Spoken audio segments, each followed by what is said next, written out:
Okay, so the next essay we're going to talk about is an agree or disagree essay. To what extent do you agree or disagree? So it's an argumentative opinion essay. So what I want to see from this is I want to see very clearly what do you think, what side do you agree with, and why. So the key to this is being able to explain your thinking and explain your logic to the person who's marking your essay. So to what extent do you agree or disagree? So I, believe this because, and then being able to explain why. The key phrase is also to what extent, okay? So there is room in here for you to give some nuance and some gray areas to your argument.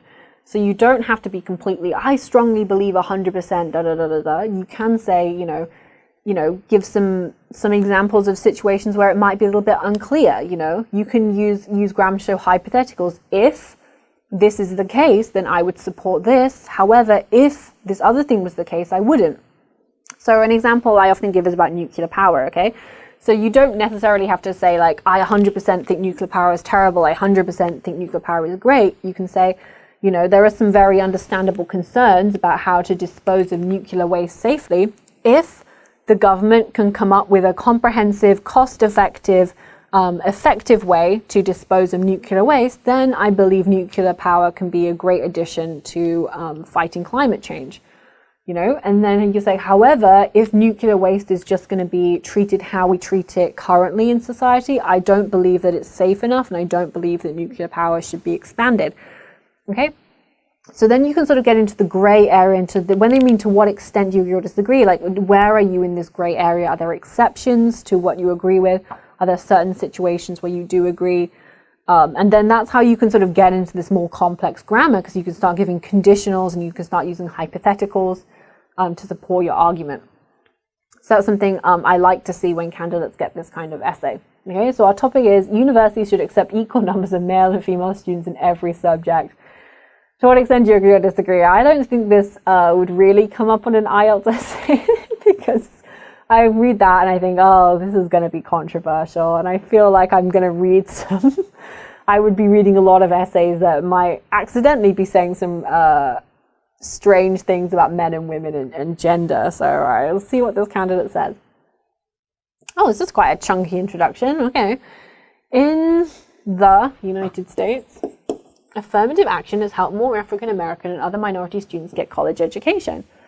Okay, so this is a great example. Affirmative action. This is a great thing. And then good vocabulary. Yeah, okay. So affirmative action has helped more African American and other minority students get a college education. There have been some practices to accept a certain quota of a specific group of students in South Korea as well.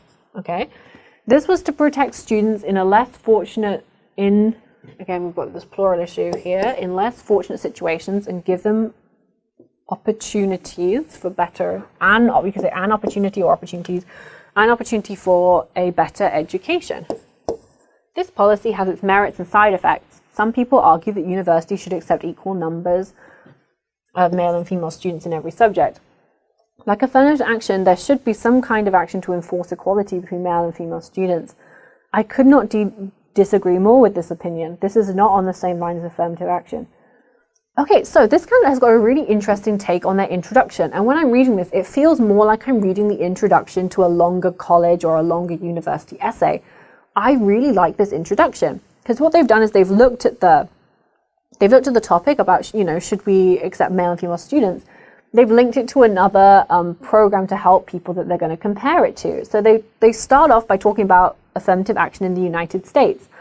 And you might think, oh, well, that's totally off topic. Why are they talking about sort of giving people of different races the same opportunity to get into university?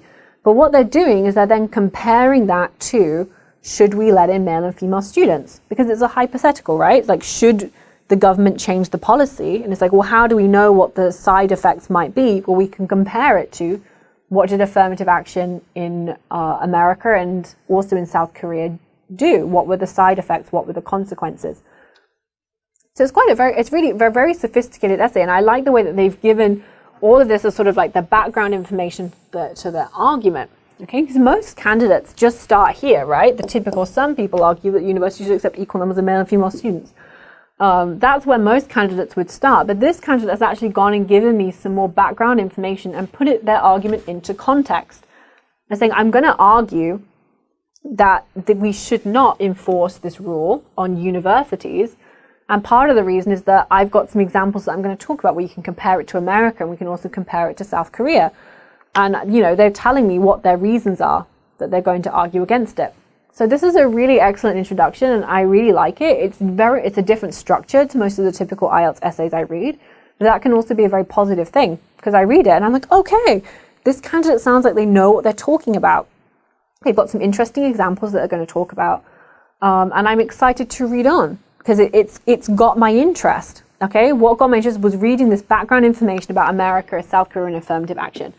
I'm interested in the topic. I want them to tell me more. And it's much more interesting and engaging to start this way than just starting with the classic. Some people argue A, some people argue B, I agree with C. Okay? The only thing I would say is that this should be linked together. Some people argue that universities should accept equal numbers of male and female students in every subject. And like affirmative action, there should be some kind of action to enforce. There should be some kind of action towards some kind of effort to enforce equality between male and female students. And then I would want to see a sort of like, we're changing, however, you're showing your opinion, you're arguing the opposite. I could not disagree more with his opinion. This should not be on the same line as affirmative action. Okay, I'm like, what a great introduction. I'm excited to read more. Okay, firstly, females, it should be plural, females and males have innate differences apart from physical appearances, have innate differences. Have innate differences apart from physical appearances. I'd say other than merely physical appearance. Okay, so what we're trying to say here is that it's not only physical appearance, there are other differences that they had. So that's why we need something in here like merely. So we could also say apart from mere physical appearance would also be another way to phrase that, because we're trying to emphasize it's not just how you look, it's also something else that's different about them. Females tend to be more interested in people and relationships, whereas males are more drawn to objects. Okay, so this is what I was worried about. Okay, this is very okay. Let's get into the stereotypes. Like, I'm sure there are some studies that show differences. I do appreciate how they've tried to be cautious, because saying tend to be, and then we need to put something here like some males tend to be more drawn to objects. Like, sure, buddy. Okay. Male students tend to choose math and science as their major. Female students show more affiliation towards psychology and literature. Okay, I like the word affiliation. I would like to see this being linked together with some sort of linking, whereas on the other hand kind of thing. And also it would be good if they could make up some kind of study. For example, at the University of Seoul, 80% of the psychology students are female, while 60% of the mathematics students are male. If you support it with some kind of evidence, it sounds less discriminatory when you support it with a statistic. If you just say, females like psychology and males like science. Like, first off, psychology is a science. FYI, psychology is a science subject. And B, if you then supported that by giving some kind of statistical numbers or some figures, then it sounds more objective, and it sounds less like a subjective opinion, if that makes sense. So it would be better if you'd put in some figures there to support his opinion.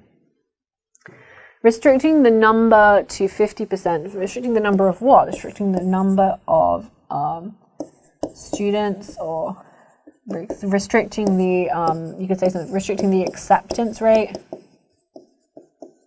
of candidates to 50% in every subject does not take in the fact that each gender has inborn disparity in their interests. Okay. I suppose in terms of grammar, it's fine. This will only hinder the student's passion for learning. Okay, I like the word hinder. Like, I know it's like I can see, the argument this candidate is making. stacks on top of each other. He's like, you know, if we restrict it to 50-50, students will be less excited about learning because they're being forced to learn something they don't want to do. I would argue it's more to do with personality than it is gender, but, you know, this candidate is doing their best with the question they've been given, which I think is the kind of question that's just encouraging you to write something that's quite pejorative and stereotypical. Okay, I agree with it. There's some issues. There was a couple of vocabulary issues. They should need to link more. They've got too many sort of short sentences, which is not good for their their grammar score. So if we actually look at these sentences, we've got sentence. You know, we have got a whereas here, but then we've got sort of short sentence, short sentence, short sentence, short sentence. So I would have liked to see a little bit more effort to write a more complex sentences, like they showed me that they could do in this first paragraph. I don't actually, well, when I reread it, I'm like, actually, this has got quite a lot of short sentences in it as well. Not, you know, I'd like to see some more complex sentences, some more clauses. The argument is fine. They're sort of expanding on their points. I would like to see a little bit more detail, and I'd like to see a little bit more complex sentences. This is very short. Secondly, every student has the right to choose what they want to learn, especially if they're in a university. Students should be allowed to explore and study at their will instead of following a set curriculum. Okay, this is the start of a very promising paragraph. Where is it? Where's your evidence? Where's your example? Where's your further discussion? These two sentences, well written, correct, I agree. Okay, sure, yeah, we're going to talk now about the freedom of students to choose, but this needs to be explained and expanded on more. Students should be allowed to explore and study at their will instead of following a set curriculum. Then you could say, in a democratic country where personal freedom is encouraged, such as America or South Korea, the freedom to be able to choose your own educational goals is a key fundamental part of our democratic society. Compared to countries where education is prescripted by the state, such as, in the Soviet Union, it creates unhappy workforces or, something like that. So this needs to be expanded because the topic of the paragraph is fine, but it's too short. In conclusion, having the same number of male and female students in every subject does not promise or guarantee equality. You'll only make them miserable and lower their achievement. Therefore, I completely disagree. Okay, this is a really great concluding sentence. In conclusion, having the same number of female in every subject does not promise or guarantee equality. This is a really great phrase. I really like this. This is good English. It's very emotive. It sounds very natural. It's the kind of thing you would say in a real speech on this subject. So I can tell that this candidate has a good grasp of English, but I'm just like, the conclusion is a little bit short. I mean, this paragraph is missing. This paragraph needs more detail and more complex sentences. So I kind of feel like it's kind of strange because this introduction was so great. I feel like I've been let down by paragraph 2 and then the very short conclusion. There's so much potential in this candidate. I want to know what happened in this second paragraph. Did they run out of time? Did they get this far and then realize that they didn't have anything to say? Did they spend too much time? Did the introduction take them a long time and then they just couldn't finish as strongly? But this has really let them down because everything else in terms of their basic sentences are good. They just need, there's a couple of errors. They need to make them more complex, but the vocabulary is clearly good. They argued well. I just don't understand what sort of happened in this last section. Okay, so if we're looking at grammar, overall grammar, pretty solid. They had a lot of sentences that read correctly and read well and sounded very natural. My issue is the complex sentences. They didn't have a mix of simple and complex sentences. So I'm sort of thinking for Get a Band 6, you need to be using a mix of simple and complex. And I didn't find enough complex sentences in this. But for a Band 7, you produce frequent error-free sentences, which is what this candidate did. So I feel like I'm kind of forced down into giving them a 5.5 for grammar just because of the lack of complex sentences. They mostly were using simple or compound sentences. But if they had just used, 2 or 3 complex sentences with clauses, I feel like this candidate could very strongly have been a 7 for grammar. Just in terms of they had several sentences that were correct and some very nice. I was so impressed with some of their phrasing, especially in the introduction, that it could have been a 7, but they just needed to use more complex sentences. Vocabulary, I would give a 7 for vocabulary. I thought their vocabulary was very good. They used some very nice phrases, stuff that sounded very natural. I liked them talking about affirmative action. That was very specific to the topic. For coherence and cohesion, they did logically organize their information. There was a progression throughout the essay. They were consistent in their opinion.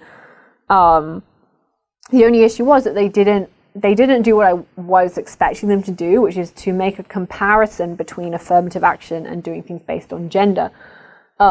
Because obviously what affirmative action in America does is saying that some groups, such as African American people or Asian Americans or Native Americans, historically have been disadvantaged, have been discriminated against. And so it's created a situation where it's much harder for these students to get into universities. Because let's say, for example, you're a Native American living on a reservation in America. Your people you have been discriminated against by the rest of society. Your schools have less resources. There's fewer trained teachers who have gone to university who can teach you to get the skills and the extracurriculars and the grades needed to get into, for example, Harvard or MIT.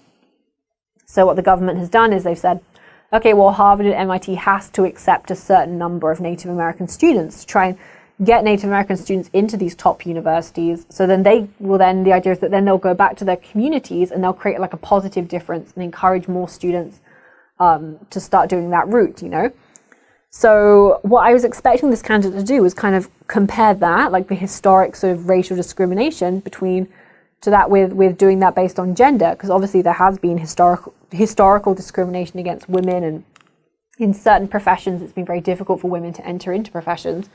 But I was expecting them to make some sort of comparison and say, well, it's a different type of discrimination and it's had different effects on the community and they need different solutions. So I was kind of thrown off by the fact that that's what they talked about in their introduction, but then they didn't really discuss that more in their essay. They went on to sort of 2 other topics. So I'm like, yes, they did organize the information. Was there a clear progression throughout? Not really. They did use cohesive devices.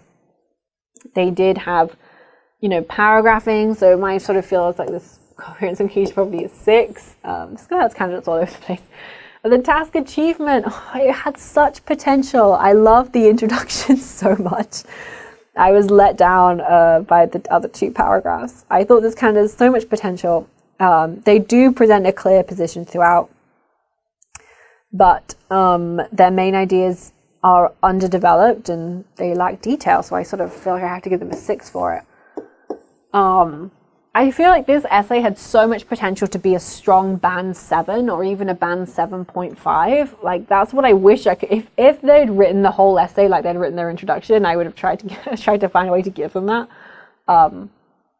So I think overall on balance, I mean, I can't do the exact average sort of in my head, but I guess overall I think giving this essay a 6 would be fair, considering the sort of that most of this was missing. And it was unbalanced. The introduction is the longest part of your essay. It's not good. So I think giving this overall a 6 would be good. It's fair, given the candidates like control of grammar and the strong arguments they were making, or the good points, relevant points they were making. But they really, one thing I would say to them is please use more complex sentences. And what was going on? Like, what happened? I feel like I was so excited to read on, and then I got let down. But this has so much potential to be a really good, really strong essay, and I can really tell that this candidate understood the question. I was trying to do something very creative and interesting with their answer. They just didn't quite pull it off. I can see how some examiners might argue and want to pull this candidate down to a 5.5. They might want to reduce task achievement because of that second paragraph. But I would want to push for a 6. But So I would definitely tell this candidate to work on their grammar and to make sure that they're writing consistent length paragraphs throughout.